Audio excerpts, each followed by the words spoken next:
Aujourd'hui, on va parler des top 10 combats iconiques de Naruto et Naruto Shippuden.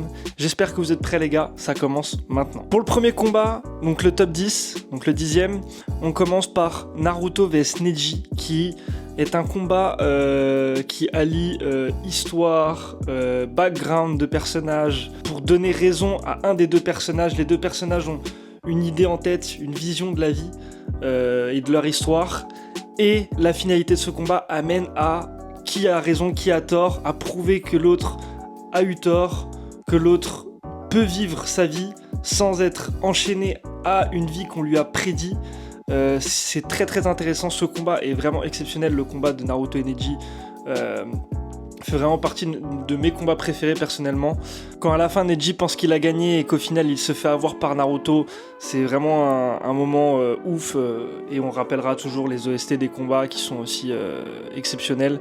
Et il fait partie des premiers combats de Naruto qui sont vraiment exceptionnels, en sachant que c'est pendant l'examen Chunin et du coup qui rend le truc encore mieux parce que ça permet de voir un vrai combat où les deux ont envie de battre l'autre vraiment. Donc le top 10, Neji, Naruto. Ensuite en 9ème position, on a Shikamaru vs Hidan, la revanche exceptionnelle que Shikamaru peut avoir sur Hidan.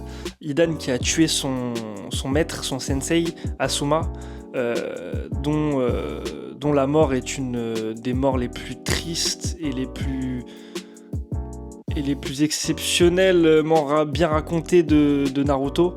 La mort d'Asuma est vraiment ouf, ce que ça raconte, pareil les OST, tout ce qu'il y a autour de la mort d'Asuma est tellement bien raconté, c'est une de mes morts préférées dans Naruto. Et ce combat Shikamaru vs Hidan amène une dimension supplémentaire à cette histoire qui est la finalité de entre guillemets cet arc-là narratif d'un Shikamaru en fait qui venge son sensei et qui bat Hidan, mais qui le bat pas en le tuant parce que c'est impossible de le tuer, et qui le bat d'une manière tellement intelligente et qui représente tellement bien Shikamaru que ça mérite amplement sa 8ème place dans le top 10. Évidemment, le combat est pas extrêmement long, mais ça ne change rien du tout au fait que le combat est vraiment ouf. Et surtout au niveau de ce que ça raconte, c'est pour ça que je le place dans le top des combats les plus iconiques. Ensuite, en 8ème position, nous avons Sasuke vs Deidara. Deidara, qui est un personnage, un de mes persos préférés de l'Akatsuki, honnêtement. Un très très bon personnage, je trouve, qui a sa personnalité bien à part, qui est un peu foufou, et qui apporte un truc avec son l'art c'est l'explosion, ou l'explosion c'est de l'art, comme vous le voulez. En tout cas, ce combat est vraiment exceptionnel en termes de chorégraphie, en termes d'intelligence de combat. Tout ce combat regroupe un peu tout.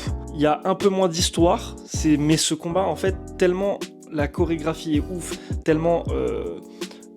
en fait, le combat en lui-même est une quintessence des combats de Naruto en termes de pourquoi Naruto est un des meilleurs mangas au monde. Enfin, pour moi, le meilleur manga au monde. Parce que Naruto a les meilleurs combats possibles. Il y a une intelligence dans les combats, il y a des chorégraphies, il y a des retournements de situation avec des faiblesses, des avantages. Il y a tout. Dans ce combat, il y a tout. Que ce soit le moment où Sasuke, grâce à son Raiten, désactive les bombes.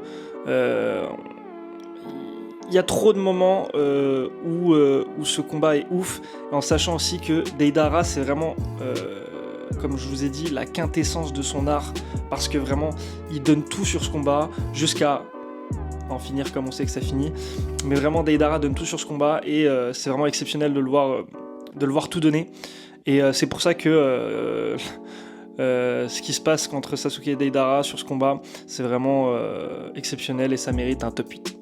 Alors en top 7, j'ai mis Deidara vs Gaara. Alors en fait, en soi, j'hésitais entre les deux, entre Deidara vs Sasuke ou Deidara vs Gaara, lequel mettre en plus haut que l'autre. J'ai décidé de mettre Deidara vs Gaara parce que on entre à peine dans Naruto Shippuden qu'on nous met déjà un combat Deidara vs Gaara avec les autres aussi, mais principalement les deux là, et avec un Gaara qui se fait capturer au final. C'est vraiment, on s'y attend pas du tout. On rentre dans Naruto Shippuden, on se dit bah ça va être tranquille le début et tout. Non, pas du tout. T'as un Gaara qui est Kazekage, qui se tape contre Deidara, qui lâche rien. T'as Deidara qui gagne. Vraiment, ce combat-là, je le trouve tellement bien placé, tellement bien amené. Il nous étonne tellement, il nous donne tellement d'émotions au début de Shippuden. C'est vraiment ouf que je le trouve. Il mérite d'être placé là. Après, voilà, on peut en faire ce qu'on veut. On aurait pu le mettre avant, on aurait pu le mettre après. J'ai décidé ça comme ça parce que sur le moment, je trouvais, même si en vrai, le niveau combat, je préfère Deidara vs Sasuke. Mais c'est vrai qu'il a une petite saveur en plus, celui-là, qui dans l'histoire, qui ramène un truc cool. Et on aime bien le voir. Ensuite, en 6ème position, on a Rock Lee vs Kimimaro. Donc Rock Lee vs Kimimaro, un combat qui est ouf. On a un Rock Lee qui est complètement sous boisson, on va dire ça comme ça, qui tient tête à Kimimaro. Kimimaro, on connaît très bien ce qu'il vaut. C'est exceptionnel. Kimimaro, un des meilleurs persos qui a eu le moins de temps d'écran dans Naruto, un des persos qui a eu le moins de temps d'écran et qui vraiment apporte un truc de ouf avec une technique qui est très très stylée, je trouve, avec ses os, etc. Et le fait qu'il soit malade et qu'il sache que c'est un de ses derniers moments de vie et que le mec, quand même, il continue de vouloir remplir son objectif en se tapant contre n'importe qui et contre un Lee qui est du coup, comme je vous ai dit, sous boisson et qui développe une technique un peu spéciale et qui tient tête à Kimimaro. J'ai toujours trouvé ça ouf. Après t'as l'arrivée des autres aussi avec un Gaara qui sauve Lee, si je me souviens bien, donc qui rapporte aussi une dimension cool par rapport au combat qu'on verra après, mais du coup c'est vraiment exceptionnel. Ce combat mérite largement d'être à la 6ème place. Maintenant on rentre dans le top 5 avec Jiraiya vs Pain. Jiraiya vs Pain qui est un combat qui raconte tellement de choses aussi. Encore une fois, Naruto, c'est ça qui est vraiment exceptionnel, c'est que tellement de combats racontent des choses folles parce qu'on nous a mis en place un background avant. Et là on a Jiraiya vs Pain, donc Jiraiya vs un de ses anciens disciples, même s'il s'en rend compte pas tout de suite, il s'en rend compte à la fin du combat. Mais en fait, comment tout le combat se passe et est amené pour amener à la mort de Jiraiya aussi, qui est un moment, pour moi, à mon sens, le moment le plus marquant de ma vie sur Naruto. C'est vraiment la mort de Jiraiya qui me fend le cœur, et avec un Jiraiya qui, en ses derniers instants de vie, prend la peine d'écrire sur le dos des grenouilles pour envoyer un message aux autres. Et du coup, comment c'est amené les OST, c'est toujours pareil. Naruto, c'est un mélange d'OST, d'histoire, de combat. C'est ça qui fait que Naruto est tellement exceptionnel. Et la mort de Jiraiya fait partie de mon top 1. C'est mon top 1. La mort de Jiraiya est mon top 1 moments les plus marquants de Naruto, à mon sens, et mérite largement la 5ème place. En 4ème place, on a le combat Naruto contre Sasuke, on va dire la partie 2, donc à la fin du manga, enfin de l'animé aussi, donc à la fin, où c'est un peu une rétrospective de tout leur de leur premier combat sur la vallée de la fin et le dernier à la vallée de la fin, qui donne lieu à, comme on le sait, que Naruto perde un bras, que Sasuke perd un bras aussi. Donc non, vraiment, c'est vraiment c'est la finalité en fait du manga. C'est la finalité de tout ce qu'on a vu des 720 épisodes en animé et des 73 mangas, je crois, quelque chose comme ça. C'est vraiment la finalité de toute l'histoire qu'on a vue. Donc évidemment, le combat est exceptionnel, tellement bien chorégraphié, tellement bien amené, avec on voit quand ils se courent l'un sur l'autre, on les voit de plus jeunes jusqu'à actuellement l'âge qu'ils ont. C'est vraiment tout ce qu'il y a dans le combat est vraiment exceptionnel et et ça mérite largement cette place dans mon top, pour moi, qui est vraiment un des combats les plus exceptionnels de l'animé, et ça clôture bien cette grande aventure qu'était Naruto. En troisième place, on se retrouve avec Itachi vs Sasuke, qui est aussi un combat, mais en fait, on nous tease ce combat depuis le tout début de Naruto. On nous dit que Sasuke veut se battre contre son frère et veut le tuer. Et on se retrouve avec, dans Naruto Shippuden, un Sasuke qui a enfin l'occasion de réaliser sa vengeance en fait contre son frère et qui apprend le pourquoi du comment, pourquoi son frère a décimé leur famille, pourquoi il a quitté le village, pourquoi ce qui s'est passé, ce qui a donné une haine incommensurable à Sasuke est arrivé.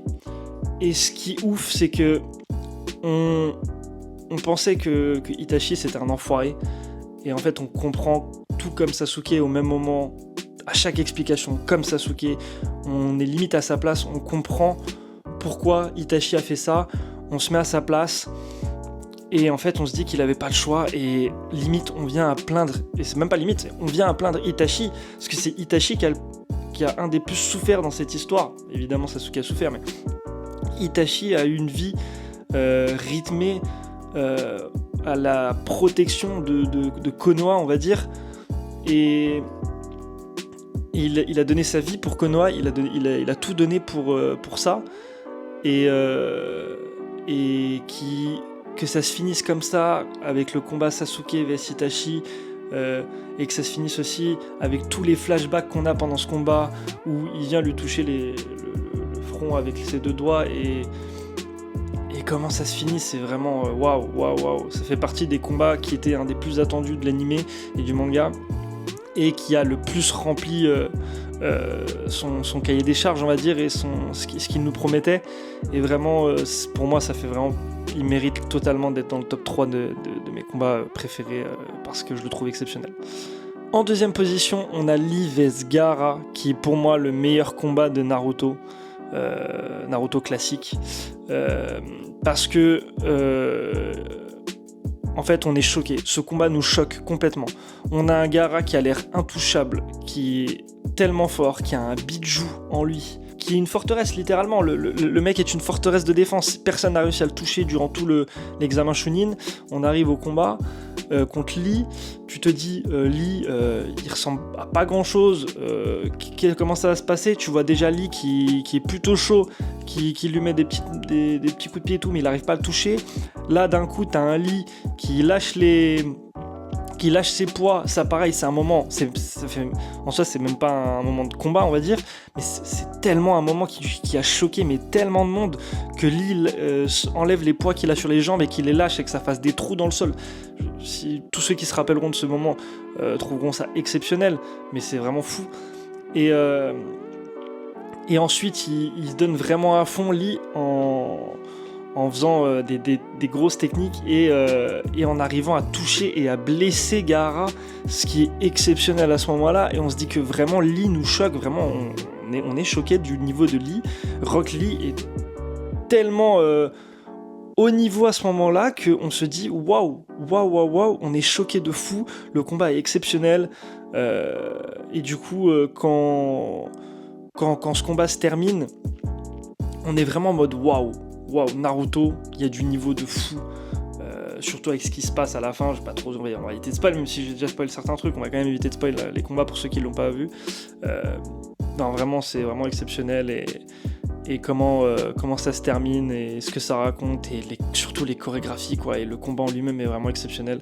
C'est ouf, et ça mérite largement la deuxième place de mon classement. Et pour finir, le combat qui pour moi est vraiment le meilleur de tout Naruto, et Naruto Shippuden confondu, c'est le combat Naruto vs Pain, qui allie histoire, point de vue, sur la vie en général, sur la société, qui allie style de combat, intelligence de combat, tout, les OST, l'histoire, l'arc, le meilleur arc à mon sens de tout Naruto. En fait, ce combat regroupe tous les bons points qui a fait que Naruto est un des plus grands mangas au monde, comme je l'ai dit précédemment, et pour moi le plus grand. C'est parce que c'est le combat, pour moi le meilleur combat, qui est dans le meilleur arc, qui a une des meilleures histoires, qui a une des meilleures chorégraphies, avec un Naruto qui débarque en mode Sennin, qui est ouf. Vraiment, c'est exceptionnel. Vraiment, on a un Naruto... en fait, il y a tout ce qui se passe, même dans cet arc, on a de la mort de plein de personnages iconiques, on s'y attend pas. Et Naruto vient en mode sauveur du village, et quand le combat se finit, sans trop spoil, Naruto, qui était de base trouvé comme un monstre par les villageois et acclamé comme un héros du village, avec un village qui est décimé et qui doit tout reconstruire. Non, c'est très très grave ce qu'ils ont fait avec cet arc. C'est exceptionnel et vraiment ça mérite largement un top 1. C'est la folie et vraiment le meilleur combat pour moi, le combat vraiment le plus iconique de Naruto, tout confondu. C'est vraiment la quintessence de Naruto. Là on arrive vraiment au summum du niveau de Naruto possible, qu'on n'atteindra plus, mais c'est vraiment le summum qu'on a pu atteindre et qui vraiment mérite tellement de choses, ce moment-là que mérite mon top 1, évidemment, sans trop de problèmes. Donc les gars, voilà, mon top 10 est terminé. Si vous en voulez d'autres sur d'autres animés, n'hésitez pas. En tout cas, si vous pouvez lâcher un petit like, un petit abonnement et mettre un petit commentaire, ça m'aide beaucoup. Merci beaucoup les gars, et on se retrouve pour une prochaine vidéo. Ciao.